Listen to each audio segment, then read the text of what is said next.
Every comic literally loves this guy. He's originally from Nashville. Please give it up for Nate Bargatze, everybody. Nate Bargatze.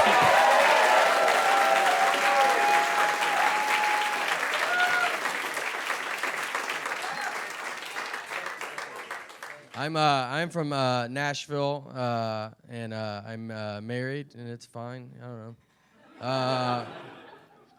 This is what marriage feels like, what it feels like in here right now. Just one person talking, the other's like, I'm gonna get out of here.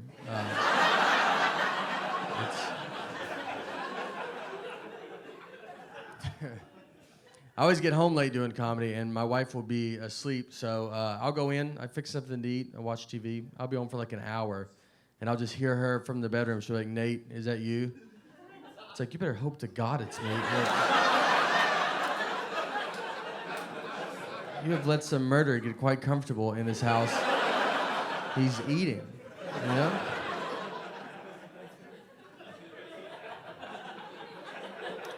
And I don't have a gun. We don't have a gun to protect us if someone broke into our house.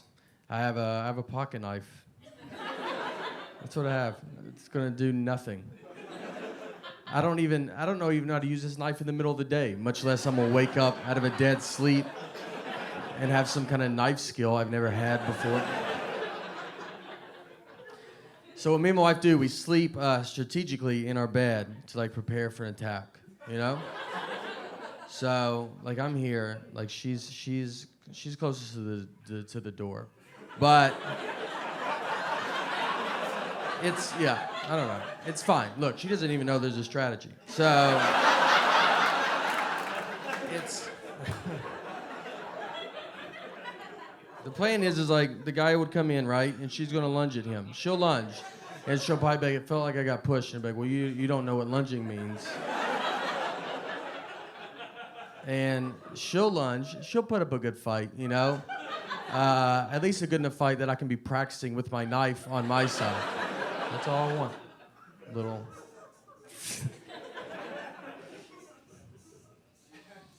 We have a daughter. We have a daughter as well, so it's getting pretty serious between us now. And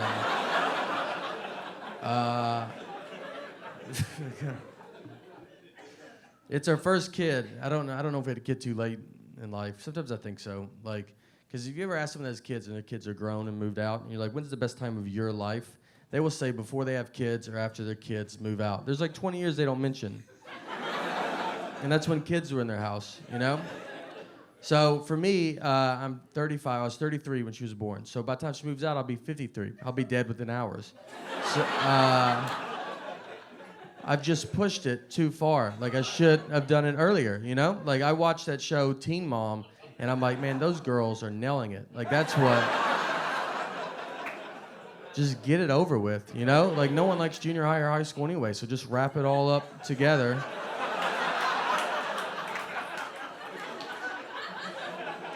If I had my daughter at 13, she'd be already moved out. Right now, she'd be gone. I'd already be done. I would be crushing it down here. So,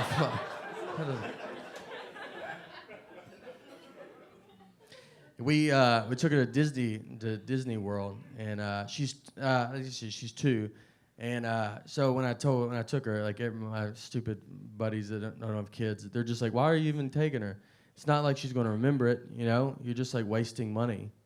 And I was like, I don't know, but it's fun to see her get excited. I don't know, you know. I mean, should I just lock her in a closet and be like, do you remember yesterday? No? Well, until you start remembering things.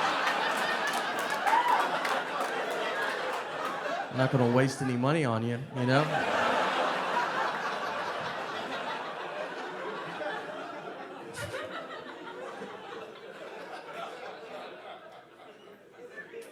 We were living in New York. We were living in New York when she was to be born, and we flew home. I didn't want her to be born in New York. I just, you know, I don't need her growing up thinking she's better than me. Yeah. It was you start where we start. No one gets a leg up in our family. And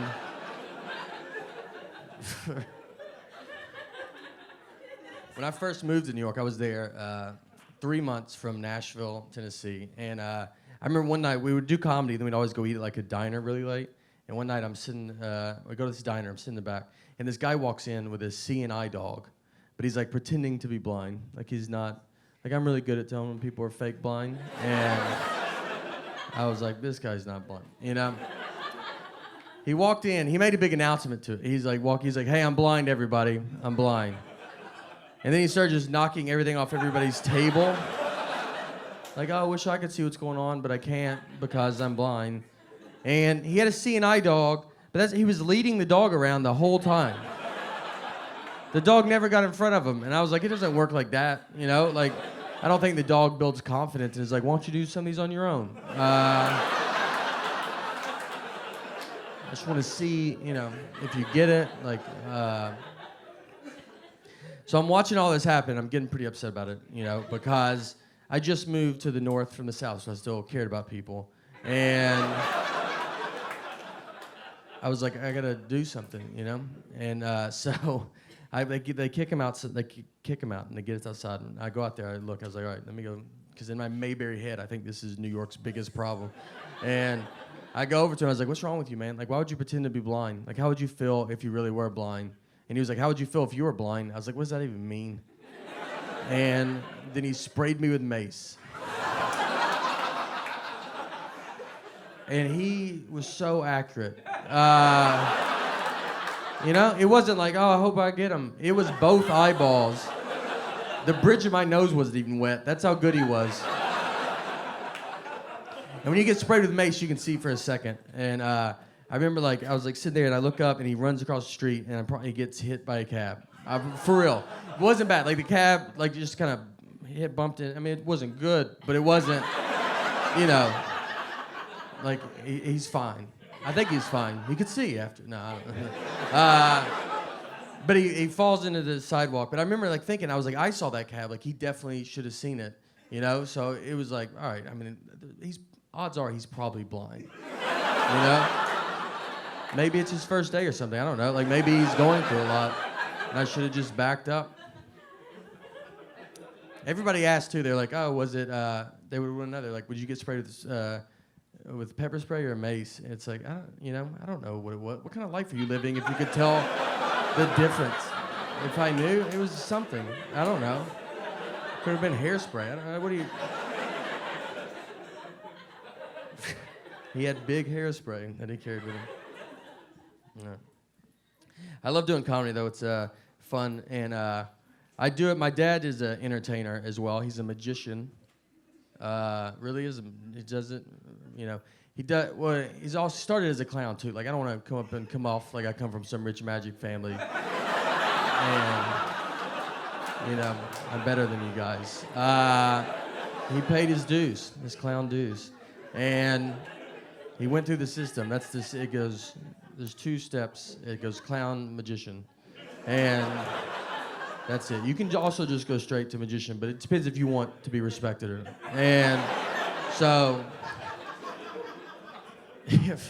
I'll tell people too, I'm like, oh, my dad was a clown. They're like, oh, I hate clowns. And it's like, hey, remember that time I just said my dad was a clown? I just said that.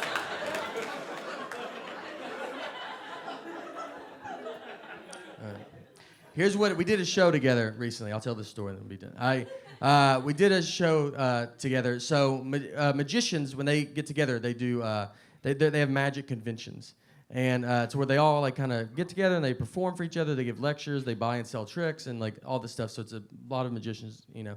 So this dude was putting one together in Des Moines, Iowa, the birthplace of magic. Most people don't. No, it's not. It's not, but it sounds like you're like maybe, you know, like. You don't really know. You're like, oh, all right.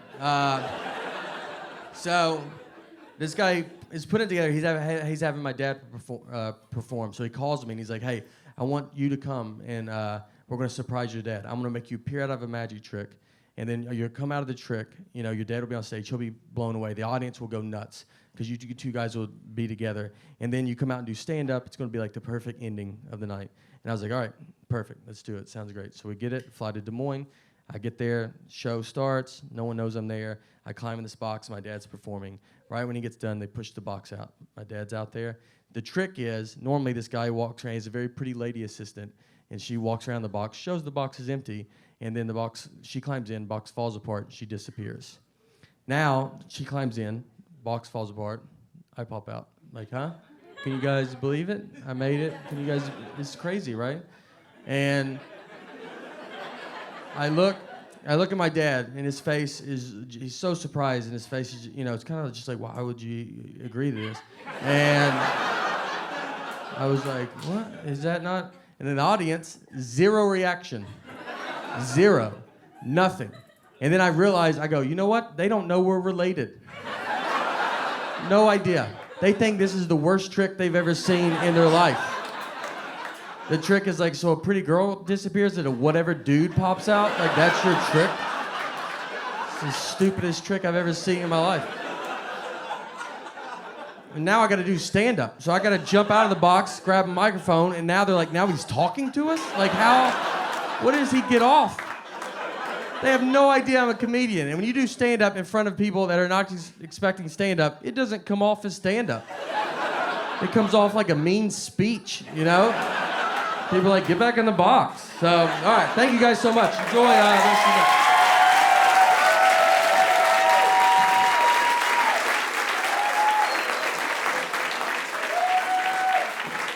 Give it up for Nate Bargatze, everybody.